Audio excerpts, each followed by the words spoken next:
Hi friends, welcome back to my channel. ఈరోజు మనం చేసుకోబోయే రెసిపీ అల్లం చట్నీ. ఇడ్లీలోకైనా, వడలకైనా, దోశలకైనా ఈ చట్నీ అనేది చాలా సూపర్గా ఉంటుందండి. ఒకసారి ట్రై చేయండి, చాలా బాగుంటుంది.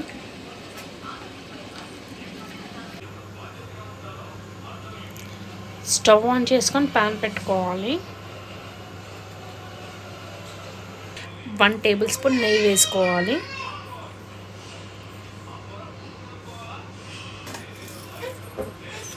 1 టేబుల్ స్పూన్ మినపప్పు,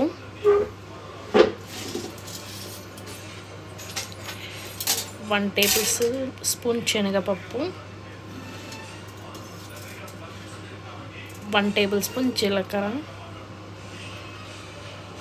1 టేబుల్ స్పూన్ ధనియాలు వేసుకొని ఫ్రై చేసుకోవాలి. ఎండుమిరపకాయలు, అల్లం ఎంత తీసుకున్నారో దానికి సరిపడా ఎండుమిరపకాయలు తీసుకోవాలి.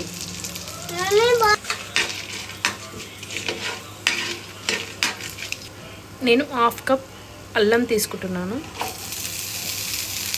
కూడా ఈ విధంగా ఫ్రై చేసేసుకోవాలి. లో ఫ్లేమ్లో పెట్టి వేయించుకోవాలి. అల్లం అనేది ఇది పచ్చి వాసన పోయేంత వరకు వేయించుకోవాలి. ఎల్లిపాయలు వేసుకోవాలి, 7-8.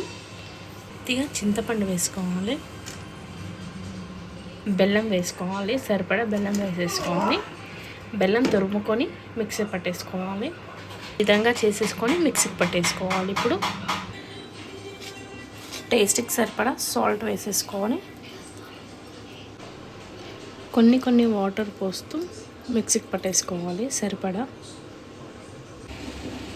అదే ప్యాన్లో తాలింపు పెట్టుకుందాం. స్టవ్ ఆన్ చేసుకొని ప్యాన్ పెట్టుకోవాలి. ఆయిల్ పోసుకోవాలి. జీలకర్ర, ఆవాలు, మినపప్పు, శనగపప్పు, ఎండుమిరపకాయలు, కరివేపాకు. తాలింపుని ట్రాన్స్ఫర్ చేసుకోవాలి. ఇంతే అండి, హోటల్ స్టైల్ అల్లం చట్నీ రెడీ అయిపోయింది. మీరు కూడా ఇంట్లో ట్రై చేసి మీ ఫ్రెండ్స్కి, రిలేటివ్స్కి షేర్ చేయండి, కామెంట్ చేయండి, లైక్ చేయండి. నా ఛానల్ని సబ్స్క్రైబ్ చేసుకోండి. Thank you for watching.